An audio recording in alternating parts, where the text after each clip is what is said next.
Bergeron upper body injury will play. Like Yeah, upper body injury, my yeah. ass. He's got a hole in his lung. Yeah. So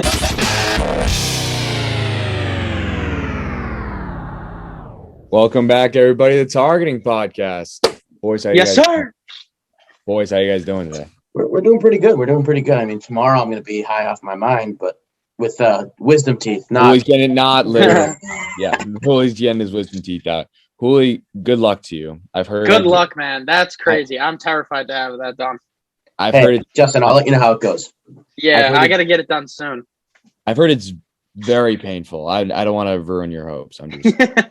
Dude, I've been scared all day. I've been like I took a nap. I woke up shaking. I was like, I thought I was in the exam room. When are you getting it done? I got to leave at 6:30 to be rush hour, and I got to be there about 7:30. In Boston? night? Yeah, I'm going to Burley, but Burley gets heavy traffic on that highway. Get there. Oh, so it's a nighttime thing. Wow. No, in the morning. brutal. In the morning. Oh, that's the Oh, it's morning. going morning. Yeah. You're Oh going man, morning. I was thinking the rush hour at the end of the day. Although I guess No. yeah, wow, that is very early in the morning then. Either way, that was not a great time. I mean, they only do it early, Yeah, I was. Okay, I mean fair enough. so you're gonna have to wake up. But they only do it early.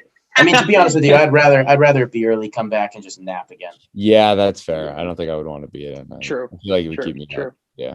I told my Nana, I was like, you're gonna have to put on the TV for me for a while, and she goes, you're not gonna be watching anything. I was like, what else am I gonna be doing? Exactly. But yeah, Well, let's get into it, boys. we'll get into it. The player. What a so the crazy play- week, boys. What a fucking week. Playoffs are honestly. here for both leagues, NHL, NBA. Oh my god, it's been so much fun. I've literally just not left my TV for days. I know It's been so fun. It's been exciting, and especially since the Celtics aren't doing that well, but Bruins close out that series 4-1. So I mean, it's been, Yep. been exciting. I'm a little surprised. I thought we were gonna keep going to OTs, but honestly, I think the Bees really found out how to finish that team off. Yeah, definitely. Bees After are those dangerous. first two Bees are games. dangerous.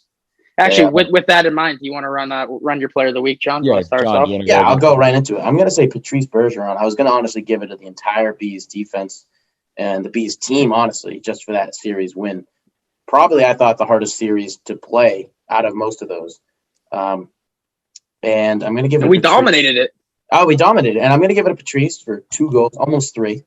A couple assists here and there through the series, but also the face-off percentages, which go unnoticed.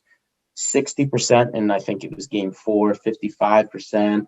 Like high, Yeah, I mean, we controlled that. He's incredible. One of the best in the league, no doubt. That's That two-way face-off. play right there. Just he He played is. both sides of the ice the entire game, and I think honestly, him being the captain now, it really showed out there, and you saw the energy. And I got to give it to Patrice. I mean, again, all around, everyone played great, but Patrice really led up and stepped up to play that team.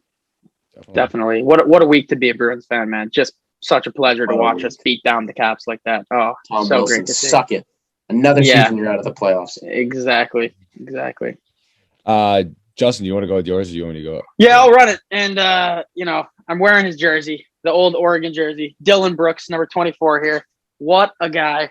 Guy went nuts in game 1. I hope you boys saw this game because Yeah. holy shit. It was no Donovan Mitchell in game 1, which that was a whole thing that he didn't, and he warmed up and then they Jazz- scratched him at tip. Yeah. Jazz took So- him out.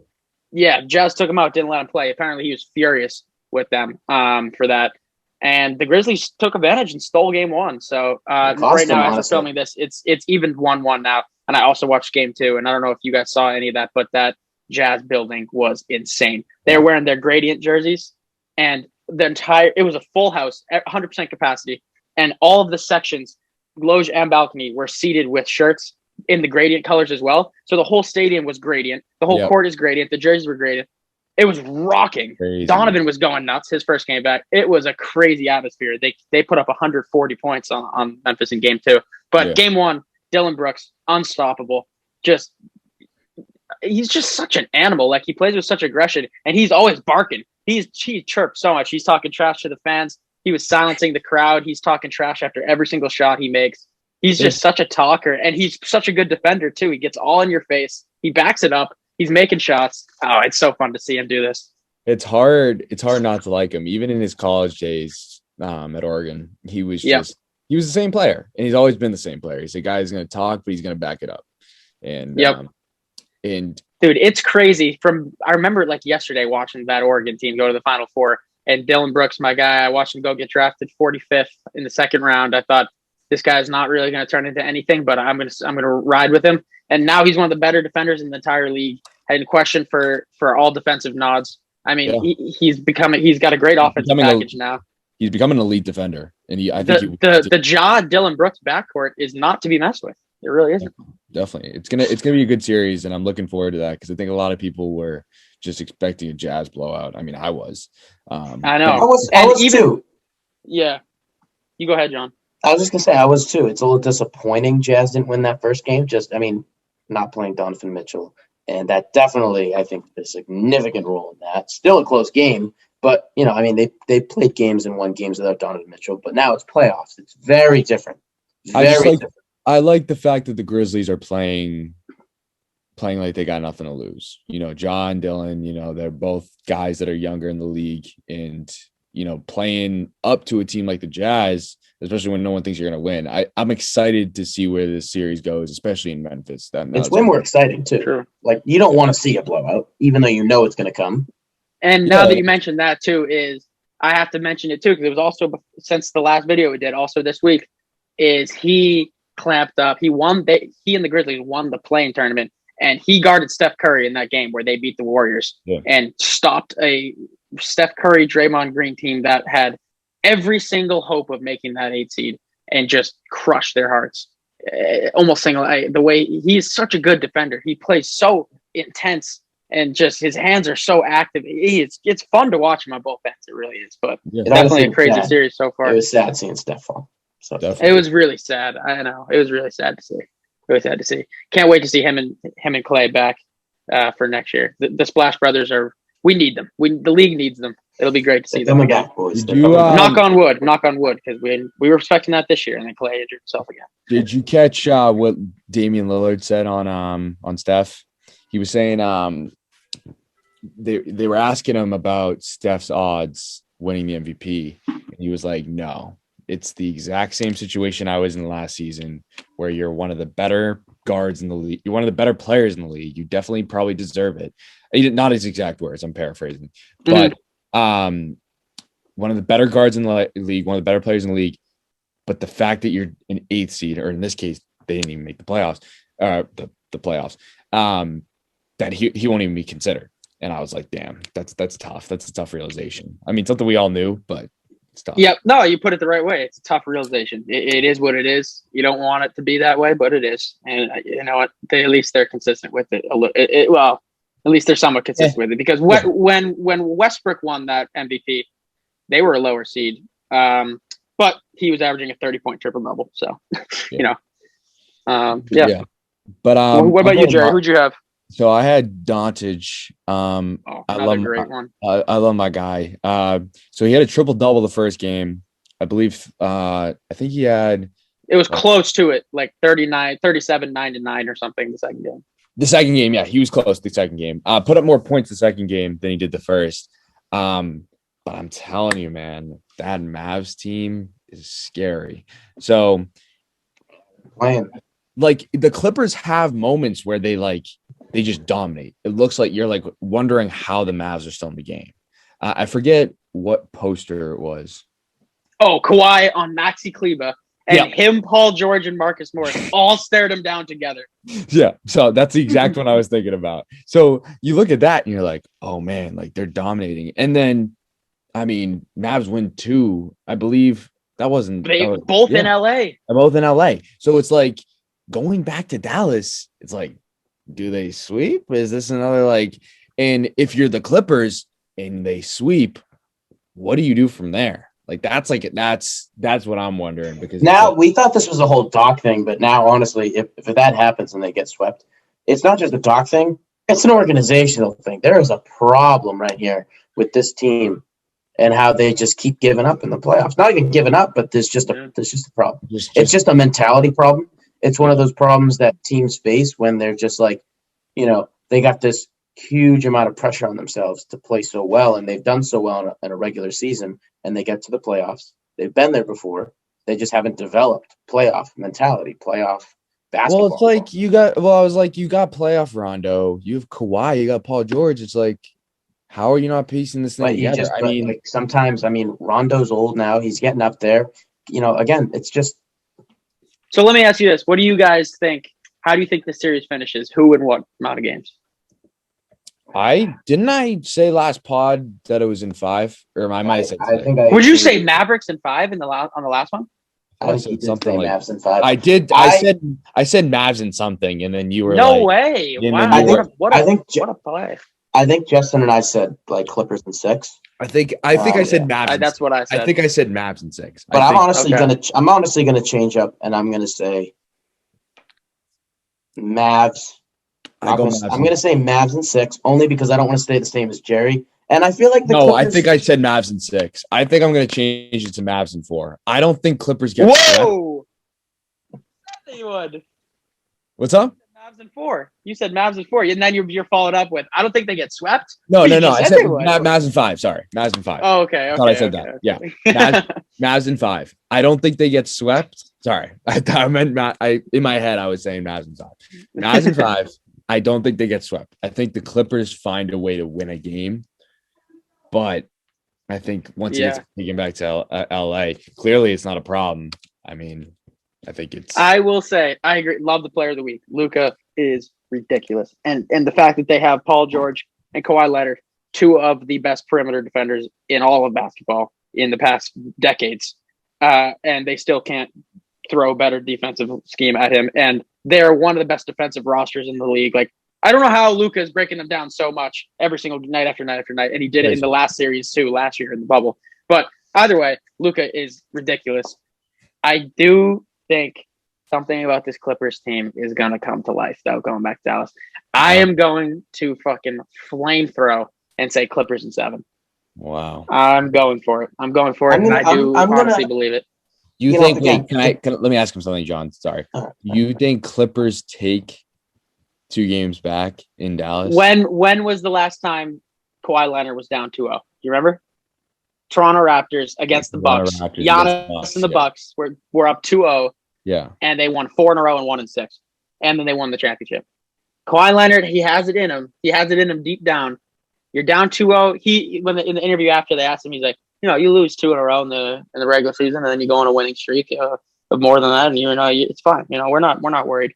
But and Paul George saying the same thing. The level of concern is very low. Like, but do you think that Clippers team, like what he's got around him in the Clippers team, is the same as what he had around him in the Raptors team? I do. I like the surrounding cast. I think it actually matches up pretty similarly because, first of all, they have Serge Ibaka there, who was on that Raptor team. They have obviously Kawhi. Kawhi didn't have a Paul George. His next option was Kyle Lowry when he was there. Obviously, they had Kyle Lowry and Fred VanVleet, but Paul George is better than both of them, obviously. So for Kawhi to have a second guy like that, you have playoff Rondo, who just won another ring last year with LeBron, as just that point guard that just play makes and can make some big plays down the stretch, make some big shots even. And then they have shooters around him, like they did with the Raptors with Norm Powell and those guys. Like they have Luke Kennard, they have Nick Batum. I don't know. Something about the roster seems very similar, and I feel like this 2-0 feels a lot like that 2-0. Here's my thing with that. It's not that I necessarily disagree with you on the Clippers' behalf. But you like Luka. We get it. No, not even Luka. Like KP's playing well. Like that was someone who we were really like we're like Luka can definitely help this team win a series, but is the surrounding cast for the Mavs going to help them out? And KP's been playing well. Tim Hardaway's been playing well. They got a bunch of other guys, a great depth on that roster. I'm not really, and it's not even Luka because obviously Luka's playing out of his mind, but without supporting, roles, he wouldn't be here and he wouldn't win in LA. So for me, I don't know, like I'm still like not totally in on Giannis. I don't know about you guys. We can talk about that later, but like, I just think that Bucks team and this Mavs team for maybe not because Justin, you said Clippers in 7. So obviously you're considering Mavs win another game, but I don't really see the Mavs giving up that much leeway in the series, if that makes any sense. It does. But it does. And it's going to be crazy. I'm super excited to see what happens with this series for sure. And I can't fault you. They're up 2-0. I think you guys are most likely will be right. I just want it on paper if I end up getting Yeah, this call. exactly. Let's see what next series should we talk about? All right, actually, we should go to the other 4 or 5 because it's Knicks Hawks and it's been electric. It's been crazy. That's been a crazy series. So go ahead. MSG, just real quick, is that it's so fun to see fans back in buildings between MSG the past 2 games and Utah last night with the whole Gradient full house.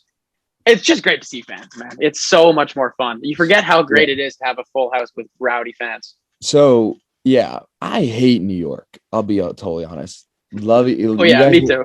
But there's something about MSG and a happy MSG crowd that just brings basketball to life. It's like when New York got game 2, I was like, all right, like this is something I can get behind. And Trae Young being like, yeah, see us back in the A. Like I love that. I love that. Back in the A, baby. He is back in the A. And it's crazy. I would like that so much more if the guy didn't look like an ugly fucking turd that you took at a fucking public restroom. Like, yeah, they're using that guy. Like, I usually don't judge people on their looks, but he's probably the one guy that I respect everything about him, but just his looks. They're doing MSG was using the whole bald thing. That was like Trae Young's balding. Trae Young's bald. That's it. They had nothing else on him. I've taken shits more beautiful than that guy. They had nothing on him. But like, man played out of his mind in game 1. Dude, give me Ice Trae. Give me Ice Trae. Like, we'll make predictions for this series, but give me the Hawks. Give me Ice Trae. I'm telling you, this guy, he is the best player in the series. You could argue Julius Randle, but not to me. You couldn't. Trae Young is the best player in the series, period. And I love Atlanta in this series. I think it goes 7, and I think it definitely could go either way because the game 7 will be in Madison Square Garden. But Trae Young's got a swagger. Again, I like the Knicks this season. I do, but you're saying, Trae Young is just Trae fucking Young. And I think I said it in the last pod too. Is that I was hoping that Steph Curry that Trae Young would have like a young Steph Curry playoff series where he just surprised everybody in a young age. And he's had back-to-back 30 balls. He's just looking great. He's talking shit. I love these young guys. Him and DB, they've been talking so much shit. The amount of shit he talked after silencing the Garden in game 1 was awesome. It was so funny to see. I love it. And then they lost game 2, but it's going to be that way. It's going to be a back-and-forth series. And I love that he was saying see you in the A afterwards too. And a fan spit on him or something too. So he was mad. So we'll get a little bit later. I honestly think I might have a hot take here. I honestly think just the way Trae is and how strong and dominant he is in the playoffs, and also New York being new to the scene right now for a while, and not having again, we talked about it. They got the chemistry. That's great. Again, they just don't have the guy.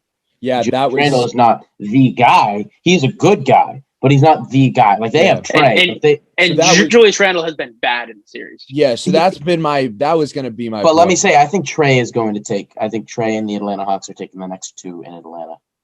Yeah, I would love that. That was going to be my point. I think it will still go to 7 games, but.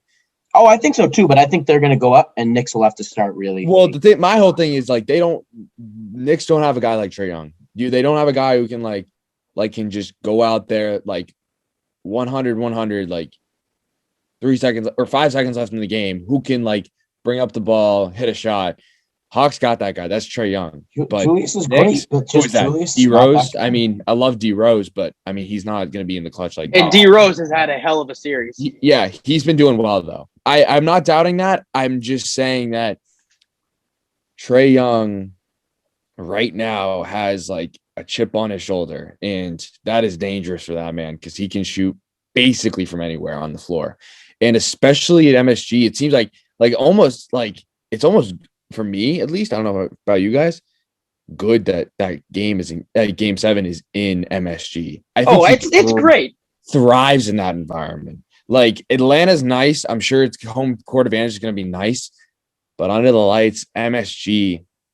That seems like his place. I mean, I wouldn't be surprised if they go to game 7 just so he can play a game 7 in MSG. I don't know. It'll be fun to see, but I definitely think that he will be the difference maker in that series. The big thing with D Rose doing well, but the problem is that now, especially in the NBA, you have all these young guys. You have Trae, you have Donovan, you have D Brooks, you have all these guys. having a good series and being well is not enough. You have Steph, you have Lillard. These guys are great. They play great basketball. And if you don't have a guy that can match make him throughout the game, and then you can match make your defenses, you getting 10 and them going on a 25-point streak, that's not going to do shit because these guys are going to continuously fucking score. You need a difference maker. You need the guy, and Trae Young is the guy. So I mean, when D Brooks, when D Brooks is going up and dropping 30, the other team, the guy that's matching him can't drop as many sometimes in those situations, and that's just especially when you have Donovan Mitchell in the game one. That's just what do you expect? It's going to be interesting to see if Julius Randle can get on his shit because he has not had game 1 and 2 were both pretty much duds for him. So, and Derrick Rose has played well. Alec Burks had a good game 1. Reggie Bullock took his role for game 2. I mean, but like you said, like those aren't even their guys. Those are just their wings. They're guys that are going to catch and shoot behind the arc, and that's pretty much Alec Burks and Reggie Bullock for the Knicks. Whereas for the Hawks, it's like Bogdanovich and like Kevin Huerter, and it's like, come on now, quit playing with that. Like those are better options. You're talking about throwing a bogey versus throwing to Alec Burks. It's not close. I mean, it is close in this series. I mean, they're veterans. They know how to knock down tough shots. They got the savvy veteranship to them. But like Bogey is a bucket. He's been averaging 20 plus for the last 30 games. Like, go ahead, John. I'm just gonna say, I think, and maybe you disagree, but I don't know. I'm just thinking about it, and you boys bring up, MSG being out there. That's just huge.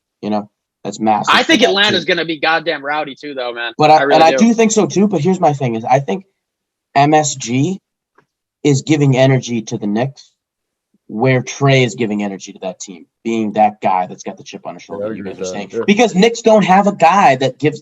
Julius is a great player. Again, we just go back to you don't have a guy like Steph, Lillard. You don't have a guy that you just look to where you're in that situation. You're down 3. He's going to make the tough shot, and you're going to win that game. Well, I think Jerry said it too when he was mentioning how Game 7 was going to be in New York, if there is one. I think MSG gives energy to both teams, which is a low-key a negative for the Knicks because everybody on the road side coming in is always looking to have their best game in MSG in New York City in the Big Apple, Like, they're always feeding off. So many players have had career nights in Madison Square Garden that you just get so excited to play there. Like, I think it gives energy to both sides, honestly, in a way. Whereas when you're in Atlanta, it's a sea of red. The Knicks aren't going to be feeling any love. I mean, it is certainly a great atmosphere. Correct me if I'm wrong, but that's got to be one of the older arenas, right? It's got to be MSG, I'm sure. Yeah. I mean, I was thinking the other day, too, because the Islanders have the oldest or second oldest arena. And they're getting a brand new one next year. And they're getting a brand new one. And the Knicks, they're another team. Yeah. A lot of those New York teams, they got old-ass buildings. And that's something that's unique about those places. I mean, it's the same as Fenway. When you go to play in Fenway, people are intimidated by hitting it over that green monster, but it's still just an environment there. Guys just thrive playing at Fenway. It's a smaller field, but that's just the thing. Yeah.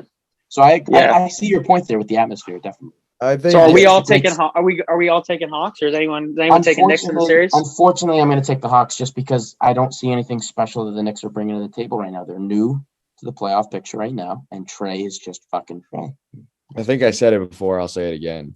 New York Knicks this season seem like a great regular season team. Just a team that performs in the regular season, and come playoff time, like I think I said it before, like Julius Randle looked great in regular season. Congrats to him for getting the most improved player. But playoffs are a different thing, and it looked like a team that just had a good regular season, but you question whether they have the guy. I'm telling you, you need the guy. Like there's not too many championship teams that don't have the guy. Even the Celtics, you could argue, were in 2008, were one of the teams with the most. Oh, I mean, they had a bunch of guys: Pierce, Allen, and Garnett. So there's not a team that I see winning a series that doesn't have a difference maker. And I feel like for the Knicks, that's where they're kind of lacking. Now, can they turn it around? Probably. If any team could be them. But I just don't see it happening. I'll say another thing is that if the Knicks somehow pull it off, I'll be honest with you. I know the Knicks are a good chem team and everything, but there's no way not one. I don't even think it would go to 5 games if they played Philly in the next round, because I think Philly's playing in the next round. I don't think they would last against Philly at all. I think that the Atlanta Hawks have a better chance of going to game 6 or 7 with Philly than the next two. Dude, That's I just my agree with personal opinion because of matchups and just of playmaking, like we just said. If one team's going to go out and play a bomb-ass game, the other team's got to match up on them. And I just don't see them being able to do that with the assets that they have. Great team for like single games, but not series like this. They just don't have a Trey. Like Trey's going to like, and I'm scared for Atlanta or for the Knicks in Atlanta for the reason Justin just said. It's going to be a sea of red, and Trae Young is going to probably feed like as much, if not more, in his home arena, and him like. It's going to be scary. I don't know. Knicks, it's not looking good for them. Beautiful turd is going to be making huge ass shots from the arc. Dude, Agreed. yeah, that motherfucker is a bad man, dude. When we'll move on, but bro, when he hit that game winner in game 1, shush the crowd, gives the shiver to Ice Trey. I mean, it's just so cold, man. He goes in the locker room. He's like, "Oh, I love how quiet it got in there." Like, oh my God. Like he's just a killer. He's a killer. And if you have a killer on your team, you're gonna be killed. I'm sorry. There's and unless you respond to it. And so we'll see if they do. But let's move on. Why don't we go? Do you guys want to go Sixers Wizards? Sure. Or that's 2-0. That's 2-0 right now. Sixers, honestly, give me a Sixers sweep. I wanted to say the Wizards are gonna take a game. It doesn't look like it. I mean, they'll be in Washington, so fans will be there. Maybe it goes 5, but there's no chance to me that it goes past 5. I would after game 2, I just couldn't see a Wizards taking a game. I wanted the Wizards to take at least a game, but did you guys see Bertans stat sheet that I sent you? Literally 0, 6 fouls. Okay. And a nice $80 million contract. Thank you very much. So so the Wizards are just. They got to be licking their wounds because that was a hell of a stat sheet. I haven't seen a stat sheet like that since I played. I remember that season. That's a crazy stat sheet. Let me say another thing just on this is just, I mean, let's just be honest. What did you expect? I mean, the Wizards, I think you just got to give it to them. Phenomenal job climbing out of the gutter, making the playoffs. That in itself is a championship right there for you guys. But coming in now, you're going to be the bottom seed. You're obviously going to be playing in the play-in games. There was no way they were getting another seed. And you're going to be playing against Philly or Brooklyn. I'm sorry, but there's no way I ever put my money on you guys to win a series against Brooklyn or Philly. Yeah. For me, and we can move on because I guess we kind of all agree that the Sixers are. I got one thing to say on it after, but. All right, yeah. But the Sixers, even if they sweep the series, for me, this is a win for the Wizards. Let's look back at the beginning of their season, right? Bradley Beal was putting up 40 a night regularly, and they were in a very bad position. They had Russell. You were wondering, like, what is this team going to do? Because they were if you guys remember, they were bottom. Oh, they were literally 15th for a long time. So the fact that they're even here in 8 seed and we're discussing if they'll win a game, like, it's incredible. Me, it really is an incredible success in itself. And I think even if they get swept, I think it's something that they can try to, manage next year, figure out, get Bertans to play better. But like, that's what I'm saying. That's a win in itself for them. Yeah. But it feels like the 8-0 Suns of the bubble last year that didn't end up getting to be that 8 seed, even though they literally didn't lose a game. It feels like that team, but we just actually got to see them get there instead. Yeah, exactly. It feels a lot like that team, just the hero team. Exactly. My one thing though on it is, and the one thing that's just. It's my what the fuck moment is the Russell Westbrook popcorn situation here. It's bad. It's really. Let me just say, and this can be tied into so many things. And look, it's sports, and sports ends up turning into a battle zone, especially in the playoffs, more so than anything you see in the playoffs. Fans are animals because. People, and I'll be honest with you, if we were there at the Celtics game and we were playing Brooklyn and Kyrie walks in, everyone's going crazy. That's just the atmosphere when you play against teams that have rivalries and teams that are trying to fight and win in these situations. And the Wizards are that team. They are a team that is clearly the underdog, clearly not going to win, but they're fighting. They're scratching for every single inch. Yeah. And after you annihilate a team like the Wizards, who still play great basketball with Beal and Westbrook and still have proven themselves this year, it is absolutely unacceptable to beat a guy and then kick him while he's down. So that's my biggest unacceptable. It's unacceptable to throw popcorn on a guy. And that fan, I'll be honest with you. It's a small thing. So it's not, I don't think, a suspended forever, but that fan should be suspended from the rest of the He's banned for life. Is he really banned for life? Yeah. Oh, I know. Because it's unacceptable to taunt anything like that to a player who you don't know what it feels like to lose a game because you probably sleep in your mom's basement and don't have a fucking life. So until you know what it feels like to lose a playoff game like that and fight every single day with triple and have the most triple doubles in the season, like, I feel bad for Westbrook. I said that, but actually, now that I think about it, I think my only source is that KD tweeted out all fun and games until you're banned for life. So I don't actually know if that actually happened. So I was hearing, I don't know if they made an official point. They might have. I thought it was just going to be a ban for next season, but it could be for life. At least banned for the playoffs. Yeah. Regardless. Great point that John made. Like, first of all, Wizards shouldn't be the team that you get mad at. Let's just start there, okay? Like, you're the fucking first round. It's the first round. You're literally the 1 seed. Like, if it's the fun, like, all right. First of all, I'm not condoning any of this behavior. Like, you shouldn't have thrown popcorn on a guy, especially like Russell Westbrook. Seriously, like, you're gonna throw a guy like that would go at you. And Russell Westbrook made a great point at the end of the game. He was like, if that happens on the street, like, there's no one to defend him. And I'm like, yep, that's true. Like, there's no one that should do that. So I'm not condoning any of the behavior. I'm just questioning a lot of the decision making because it's just like why? He's coming out of the game. He's injured. You're already beating them. Like, you're probably going to sweep this team. They were playing a horrible game. It wasn't like it was close. Like, I just don't get the decision making behind, like, and now you're potentially banned for life. Like, I just don't see. It doesn't matter to me what team it is, who it is. Like, I don't care. Like, well, that's what I'm saying. Like, there's a difference between, like, you know, for example, I'm going to relate it to hockey because Justin, Jerry, you may get this a little bit more, just because I've been in this situation where, you know, you go to a Canadiens game, right? It's Bruins versus Canadiens. You're obviously yelling at the guys coming out of the tunnel, but you at least have enough respect for the guys to not say anything harsh. You're just yelling at them. You're screaming at them as loud as you can, get in their head. But there's a certain level of respect that you have to have. And I have that sort of respect for any team that I hate, you know, except for the Vancouver Canucks. But I have that respect. But I have that respect for every fucking team, even them. You know, there comes a level of respect where, I mean, you can't be throwing shit at anybody or spitting shit at anybody for that matter in MSG too. I don't know what that was, but I'll be honest with you, and I think it's a rule. If you throw anything, you do anything, you touch a player, hit a player, spit on a player, anything, it's an automatic ban for life. I think. I don't know. It should be. It should be, honestly, because you know why? Because fans need to realize that the teams are playing.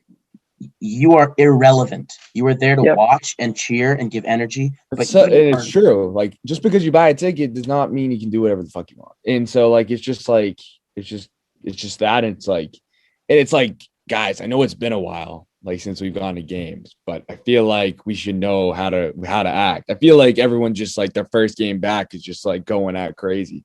But again, not condoning any behavior, but it's just crazy. And let's hope it gets better. Again, just scream at them, get in their head. That's all it takes. Yeah. I mean, and again, exactly, the Sixers, like, this is not your enemy. Like, this should not be a series for you where you're like, you need every advantage you can have. You already have every advantage. You're still going to win the series, hopefully. Like, it's just, I don't know. It's crazy. But we'll move on. Yeah. We'll move on. Yeah. So, no, for sure. You want to go Lakers Suns? That's been a great one. All right. Yeah. We'll go to the other side. So, Lakers Suns. I was going to ask you, because I think we should bring it up. What do you guys think about the whole LeBron not getting? It's getting ridiculous. The flopping banned. Shit, or the not getting banned thing. Yeah, because we'll go over we'll go over one of the other. So we'll do the COVID protocols first and the flopping after. Okay, we don't have to spend much time on the COVID protocols, but because I think we all know why. So if you haven't heard, LeBron, he went to some. This was prior to game one, right? This is prior to game one, so I guess it's kind of irrelevant now, but we didn't really touch on it. he went to a party. I forget who it was. I think it was one of Floyd's promotional parties. I think. Oh, okay. Don't quote me on that.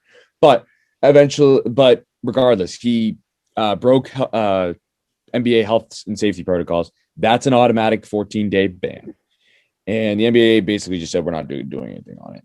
Now, we all know why LeBron didn't get banned. It's because it's LeBron. If this was any other player in the NBA, they would have got banned for 14 days. I'm going to just say it right now. So There's not much to say on it. I just want to get your guys' quick thoughts on. No, I have a problem with it. I'll just be honest with you. Again, as much as I hate to say it, I don't care if it's Patrice Bergeron, David Krejci, if it's Jason Tatum, if it's Jaylen Brown. I'm going to relate it to Boston sports. If someone does something that's breaking protocol, and the NBA has rules about it, that's just simple as that. We're not changing rules just to fit you know what I mean? And that's just a fact. I mean, we need to make sure, because first of all, I'm just this type of way, because if I want my team to play well, I don't want them skipping practices or trying to go out and have fun during a series to a party. It doesn't matter who it's for. Okay. You can watch the fight for Floyd, whatever. I just have a problem with it because you have a series that you want to play. People look at you as a role model. And the first thing that they see now is, oh, you break the rules. Doesn't matter if you're vaccinated now at this point. Okay. I get it. You're vaccinated. You don't have to transmit, but there's still protocols just for the sake of this playoffs. Yeah. So I mean, whether they were going to take these protocols out soon or not, doesn't matter. They're in place. And for LeBron to set the model as, oh, I can break them because I'm LeBron, that's how it comes off. And everyone knows that. I guarantee you, ask anybody in the playoffs, anybody around the world, oh, LeBron did this. Well, it's LeBron. That's why. And that's the problem that I have, is because, I know I'm not a Lakers fan and I'm not a huge LeBron fan, but even if I was, still, to all those LeBron fans, I don't know how you can accept this behavior, because that's just, you can't defend it. You can't defend it. Yeah, true. Justin, do you have any quick thoughts? Yeah, the only thing I really have on is, like, obviously it's LeBron, like you both have said. I mean, at this point, I'm just so used to it. Like, it just is what it is. But I mean, as a Celtic fan, all of us are. We saw Tatum get COVID, 14 days. Evan Fournier COVID, like 22 days. Tristan Thompson had COVID, 14 days. Even as late as just as the league, as late as the last week of the season, De'Aaron Fox got COVID, out for 14 days, and it was the last week of the season. So clearly, like, these rules still exist, but LeBron just is excluded from the fine print. But let's talk about the real, or not the real issue, but the 3 rims issue. So if any of you guys saw, was it game? That was the play-in game against the Warriors. Right. It was playing game against the Warriors. Sorry about that. So tie game 100-100. LeBron hits the game winner. And a ridiculous shot too. Crazy shot, contested by Curry. And good for him. I was like, but before that play, got hit in the eye by Draymond and was on the floor for a decent amount of time. And then claimed that he saw 3 rims at the end of the game while he was shooting that shot and just aimed for the middle rim. I'll just start first. Justin Space said it all right there. I don't know if people can rewind. I'll just start first with, first of all, if you're seeing 3 rims, I'm sorry, you're not making the shot. I'm sorry. There's gonna be, like, I aim for the middle one. Like, no, like, if you're seeing 3 rims and your vision is that messed up, then because he obviously doesn't know how it works, because if you're seeing 3 rims, it's not like it's like 1, 2, 3. They'd all be kind of like jumbled together, and then you would just miss a shot. So I don't know what was up with there. What I had more of a problem with, which Justin pointed out to me the next day, was he doubled down on it. I was like, all right, dude, like, that was your time. That's like, what I was gonna say, I just said that because I hit the game winner, and people were asking about my eye, so I faked it, but I'm all good now. I didn't see 3 rims. I'm fine. Man went up there and was like, yeah, I saw 3 rims. I hit it. I'm amazing. It's like, no, I know. The next morning to reiterate himself, and they didn't even ask him about it. They literally, he took it upon himself to say, oh yeah. Well, but before we start, the first thing I'll say is I saw 3 rims and just aimed for the middle one. So what first question? Okay, guy. All right, buddy. All right, The buddy. big problem I Shut have the with fuck up. anybody you ask that's a fan of LeBron is going to say, "Well, he's just that good. That's why." No, No. that's not how it Here's the works. You thing. clearly don't understand. Like, I'll be honest with you. If Steph said he saw 3 rims or he was seeing 3 rims when he was out on the court, he's getting taken off the court because he's not making any shot. If he's seeing 3 rims, that guy's going to start shooting bricks. It doesn't matter who you are. If you're seeing three, also, big thing here is the foul on him From was Chris Paul, the just one in the not playoffs now? was yeah. That was just Yeah. not that was just obviously that is not a hard enough foul to cause you to see 3 rims. I'm sorry. He has to Oh, wait, gouge. sorry. Are you talking about? You still talking about this game against the Draymond. You're Warriors? talking where about you said he- Draymond. You're talking about Draymond. Yeah. Oh, Draymond. Okay, Draymond. He has that foul on When Chris Paul too, when he though. hits him in the eye, I'm sorry, but to see 3 rims, because I've been hit pretty hard in the eye and I still haven't really had that much blurry vision. You got to literally have your eye gouged in here. So There's Yeah. like he just went like this, like it was just a. the problem I have with So unless LeBron is, LeBron's admitting that he's a fucking pussy when he gets hit in the face. well, my problem with LeBron is we already know you're the best player in the league right now. Possibly the greatest player of all time. We're not having that conversation, but it's obviously debatable. There's no reason for you. That was an amazing shot you hit over Curry. Like, there's no reason why you had to add in an extra. Oh yeah, also like I had 3 rims. Like, there's no need. You for already got him. You hit it right over his face. And yeah, like it was a great game. You played well. Like, just take that. But like, and then if you look at the replay with Draymond, it's like not even that bad. And then the Chris Paul thing too. Did you see that? That's my biggest problem. That was ridiculous. So he pulls his arm, not even. If you look at the play, Chris Paul like lightly barely grabs touches him. him. Barely touches him. LeBron, he put his arm back over, like didn't even overextend it. He just purposely put his arm back and then went down like, oh, and then let Dude, Alex hits the Caruso, deck like he got shot from a sniper in the roof. and then let Alex in the Caruso rafters. pay for it because who was coming after him after that? There was and then did you see? He literally stayed down as there's a whole altercation going on, like you said. He's staying down. Oh my god, I'm in so much pain. Laying on the ground, face turns over his face, like so much pain. Gets up though, because there's an altercation and no one's paying attention to him. Walks over to the scrum, goes back down again, and oh my god, come over to me again. Like, oh my god, I'm so hurt. Like, okay, he's just such an actor. It's ridiculous. I can't stand him, and I literally can't stand him. He didn't get touched. At this point, again, it's another debate. LeBron's skill out there on the court, right? And it's unbelievable how good he is. But I'm sorry, it doesn't matter how good you are. For me, and I'll say it about Tom Brady too. This season that we talked about this before, he acted childish, and I didn't appreciate it. Doesn't matter how good you are in my eyes. The ability to be humble and to command respect from players while also not acting like a baby out there on the court. Unfortunately, I'm sorry. Yeah, well, it's not even. Go ahead, John. You can finish. I'm just saying, like, it's a huge problem for me, and I know that the league, would never do anything about it. It's LeBron, and a lot of his fans, the Lakers, are all going to defend him. At the end of the day, I know it can be an opinion statement, but I know I'm right, and I know that you guys are all on board when we say that it's just a fact that LeBron's actions are just completely idiotic at this point. It's just like, you're already so good. Like, there's no reason for you to act like that. And you have guys like Kobe, like, who just like plays all the time because like he's worried that like if he misses a game, like someone will miss his game. Like, you have guys like that, and like Michael Jordan, who had the flu game, that is like, are you just trying to create the narrative? Because that's what's been, and that's what it is. And it's that's like what it was.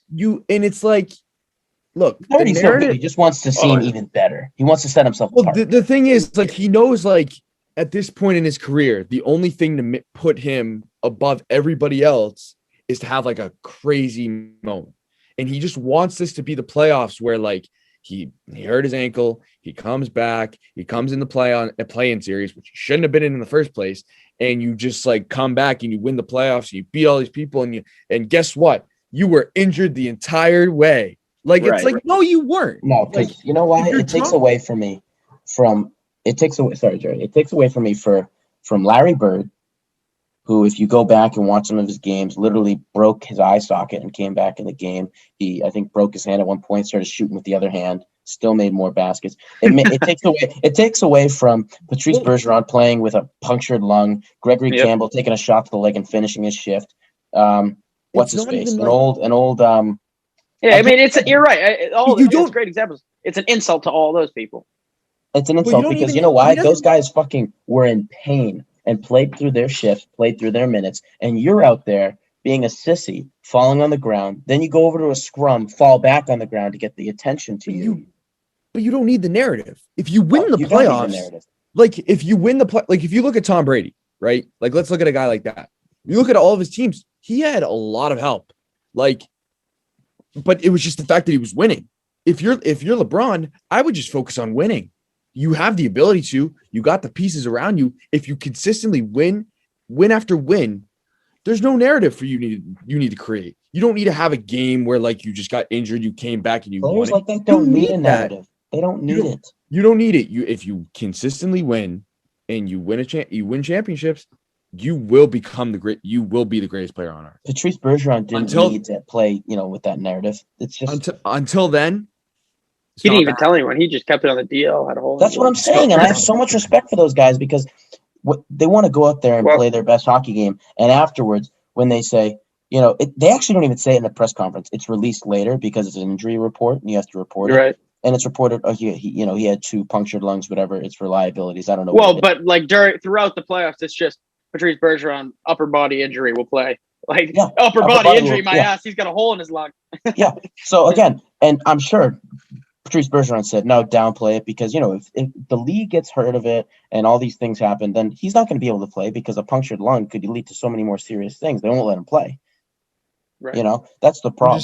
You can't even compare injuries in like hockey and football to injuries in basketball. It's just different worlds. But I mean, you can't. I'm not trying to. We haven't even really talked much about the gameplay, but good games. LeBron and AD both had a dud in game 1, but came back game 2, played well. So it's been good games. They're split 1-1 at the moment. Who you guys taking in the series? I want the Suns. I hate LeBron. I want to see LeBron suffer. I think we can all agree we want the Suns. Do you think they win it? It will be the Suns. I think it will be the Suns. I do actually. Yeah, they look good. Going back to Philly for 3 and 4 tied though is kind of tough. I mean, LA. What am I saying? Philly. What am I saying? Philly. Sorry. Jesus. Yeah, no, I think LA takes this. I'll be totally honest. I think those games in Staples for back-to-backs now are going to be loud. That and just I'll agree with you, Jerry, only if they don't split these next 2 in LA. That's the thing. They don't. If they split the next 2, give me Phoenix. But I'm saying if they don't, then it's LA. Yeah, if they go, right, because they could just go back to Phoenix. They could be going to Game 5 with a 3-1 stranglehold. I agree with that. I just think that even that game too. I think if AD played a little better, then they would have won that game. So for me, it's just like, is do the Lakers want to play? And I think that if it becomes a matter of course they do. They want to lay on the ground and cry like babies. But I don't know. But like, I mean, it's for me, it's like if they want to win, they will, especially if it's a game where it matters. So if they come to a game 7, game 6, or let's say they need to win game 6, whatever, like I think that they will end up taking that. I like D-Book, I like Chris Paul, but for me, it's like if the Lakers want to win, and it's debatable sometimes whether they do, but they have the pieces. They have the pieces to win. So I feel like they will eventually win the series. I'll take them in 6. That's my prediction. I'll take them in 6. I think Lakers. I think Lakers in 6 or 7. I would say is my guess as well. 6 or 7 for Lakers. I'm gonna go Phoenix in 6. But Phoenix could do it. Yeah, I like that. I'm glad I want to say it because Phoenix, the door's open for Phoenix. I'm gonna say 6 only because I feel like they're going to split again, and then they're going to just go back and forth again. It's just going to be a whole thing. But I think. So do you guys? So we're at 47 minutes. Yeah. What do we want to do here? Why don't we? Let's go to the next big matchup, and then. Why don't we go? Yeah. So all we have left is Denver, Portland, and then. Yeah, Denver, Portland really is. We'll discount the Celtics. Because we all know that's going to be a sweep. We're not purposely doing that. Denver Portland's been a crazy one, boys. Honestly, I don't know what to think because even without Jamal Murray, it's still been a good series. I love Portland in this one, though. I really do, especially because again, both those were in Denver. They split. If you can go 6 on the road, you're always doing well. If you go 1-1 on the road, you're doing well. I think Portland. I love Portland in the series. I take Portland in 6 or 7. I mean, doubt. you have. I mean, let's be honest. I mean, you have Lillard coming out with, what was it, 42 in game 2, like 34 in game 1, and you have Jokic who's putting up the same number. Jokic is putting up the same number. So Jokic is matchmaking him, and the big difference comes down to, Powell, Nurkic, McCollum. The guys in the back, and McCollum came out with 20. So those guys are really going to be the ones that dial in here, because you're going to have Jokic and you're going to have, Lillard balling out, but it's who the guys around him that are going to finish off that game and help get more points in there. But I agree with you. I'm going to take Portland only because I just like the guys around Lillard right now more, especially with Jamal being out. I don't know. I feel like there's a little bit of a leaning there. I mean, they did split, and Jerry, I love Jokic. I know you're another, you like sucking Jokic. So yeah, Jokic off of Doncic, Hey, he loves the European. give Love me. that European D. I do love the European. I do love the European. no, I think KP. I'm done. I just think KP Portland, too. How could you be a fan of KP right now? Honestly, I'm so frustrated. Even with the series, you say he plays well. Like, he has played pretty solid, but He's like, pretty oh my solid. God, You can't even deny it. every time I'm watching the Mavericks, I'm like, Hey, oh my God, Portland, KP cannot be the second option. Portland, Denver right now, boys. Portland, Denver right now. Yeah, I know, literally. No, but I think I'm going to take Portland in this one. I'm not going to say it's easy, though. I honestly think this could go game 7. I'm going to take Portland. I think it could too. Give me Portland game 6, Damian Lillard game winner. Okay. Yeah, I can see that too. because they're going to be in Portland for game 6. So I feel like they'll close out in Portland. I think 6, but it could go 7, but I do think 6. I keep forgetting Give Portland. me Portland's a 6 seed. Give me Portland game 6, Damian Lillard game winner. Yeah, that would be awesome. I think been a fun series to watch because everybody's playing well all the time, because like Jokic is dealing with Nurkic and Kanter, 2 abysmal defenders. Jokic is literally just destroying both of them. They switch them off, subbing different sets, subbing back and forth. Nothing works. Like, Jokic is just so much better than both of them. But and then the same thing for the backcourts. I mean, Dame and CJ are going up against Campazzo and Austin Rivers. Yeah. Like, they're just slaughtering them. Frank the Tank. Sorry. So the front court with Michael Porter Jr. and Jokic of Denver, the front court being their 2 best players with Jamal out, and the backcourt being the Blazers' 2 best players. Everybody's playing well all the time, so it's just firepower at firepower with really no, like, it's been fun to watch. I think they take this series back to Portland. Dame and CJ are not gonna quiet down, and I think that, especially how I see it going, is they split in Portland, and then Portland will take game 5, and then they'll win Take game 6. Yeah, I can see that. Yeah, I think so too. Yeah, I think that Nuggets right now have enough firepower to take a game in Portland in game 3 or game 4, but as the series starts winding down, it's like, do you have enough? And obviously, Damian Lillard and CJ are enough alone. So for me, that's going to be the deciding factor. And I think I'm calling it right now. Game 6, Damian Lillard at the buzzer. Dame. No, I believe Dame game winner. I love it. Well, I love it. Shout out this to that man had a playoff NBA record for 3.5 with 8 threes in the first half of game 2. So shout out to that man for that. That was ridiculous. Crazy. Dame. Well, Dame now as of what was it tonight? I think Bucks and Heat just played. What happened in that game? Bucks win 113 to 84. So they're really up 3-zip. Yeah, so it really solidifies it for me at this point now, where I don't think again, it was based on this decision where I thought the Heat might be able to go 2-1, come back, but at this point 3-0, and seeing the last 2 games, 132-98, 113-84, after game 1, I thought it was pretty close, but at this point, unfortunately, as much as I hate to see it, I don't think that you can come back 3-0 in the Heat the way that they've been playing those last 2 games. So I think it's pretty easy right now. That Heat team has just not been the team that we saw last season. I don't know. Oh, well, they looked fucking fantastic in that little mini-series with the Celtics at the end of the year, because the Celtics just make everybody look like the They also looked good in game 1 going into the honestly, the thing I will say is Jimmy G has played, or Jimmy B. Jimmy Butler. Sorry. Jimmy Butler has played, like, he's a guy that, like, I'm like, all right, you want to win. Like, if I could get a Jimmy Butler on my team, please. Like, that guy, you can tell, wants to win. The chance they had, I believe, was game 1 because he sent that to overtime. So to me, it seems like he wants to win. It's just like they don't really have the piece. Well, they do. Yeah, after game 1, it looked like it could be, the Heat. I don't know, because like I see a lot of the same players on the team from last year, and you're like, it's not the same energy. Why aren't you doing like, why aren't you playing? And granted, Chris Middleton's playing out of his mind. Giannis is playing well, so I'm not too shocked, but I'm surprised the Heat. Amen. I just don't think that the Heat are bringing the same energy that they had in the bubble. Yeah. Jason Tatum hit it right on the head last year. He said Tyler Hero is a bubble fraud. Amen. He said, "Oh wow, I did not hear that." That's amen. Yep. And shout out to the Bucks. They got swept by Miami last year. It looks like they're going to get them back. So they needed that, and they earned that. They deserved it, and I respect them for that. I respect them for coming out to play, blowing them out. Me too. And they're going to have the Nets next series. So give them a run, please. Give them hell. Give them hell. Give them hell. Let's discuss the Celtics real quick. Just yeah, we're sitting at like yeah. We need to give it a minute, real quick. Just a minute of respect. My problem right now is, and again, I'm saying this optimistically as if something could happen. It won't, but I'm just saying it just for the people who still believe.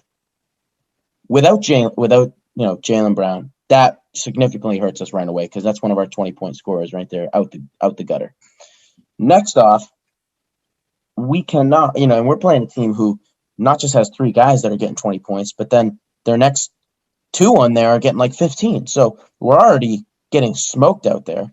And the problem is that when you look at the box score, unacceptable. And again, I'm not going to pinpoint it on Jason, but unacceptable to be taking 9 points in game 2. Unacceptable. We cannot be having that if we want to win a game.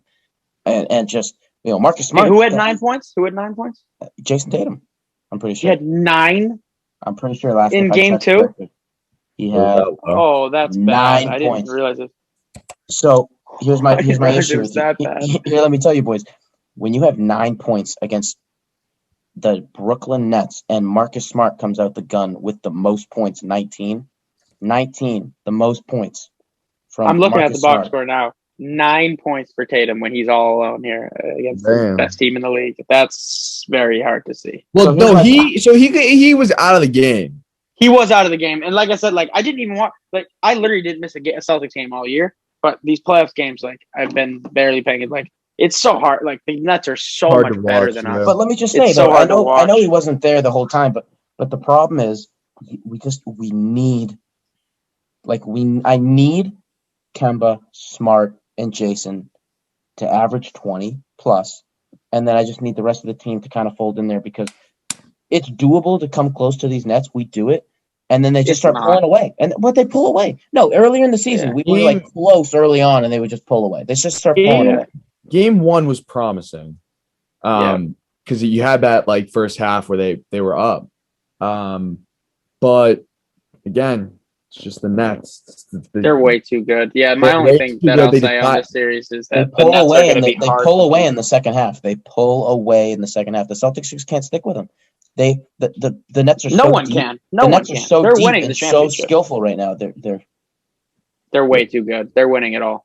That's all I really have to say. But all I wanted to just say is that it was unacceptable for Jason to be getting 9 points, regardless of how long he's in the game. He's in there for 21 minutes. Unacceptable to be getting 9 points. I mean, and Marcus Smart's in there for 31, and he only gets 19. And I know Marcus is not the big offensive guy, but he needs to step up in that case, and he's now that guy. He now is that guy with Jaylen out. And I mean, as much as I love Kemba is going to average probably around 15 to 20. He got about 17 that game. He's not getting anything crazy. He's getting older. But as long as he can stick with that number, I'm happy. But again, we need to rely. We'll end there. But yeah, because there's just nothing more to say. We're probably gonna get swept. But it was a nice season, guy. But I think that's about it. I think we'll wrap up. Hooli, good luck with your wisdom teeth tomorrow. Thank you. Let's go Bruins. And let's go Bruins. Thank you to all 51 of you subscribing. We really appreciate it. If you get more of your friends, family, whatever, your dog, let everyone know. Comment below. Subscribe. Cat, mom. Like and comment. And if you made it this far, you obviously like something. Anything So, that walks, breathes, get it out, watch it. Thank you. exactly. So, Peace, boys, boys. it's been a great week, and I'll talk to you guys later. Talk to you Unreal. later. Peace.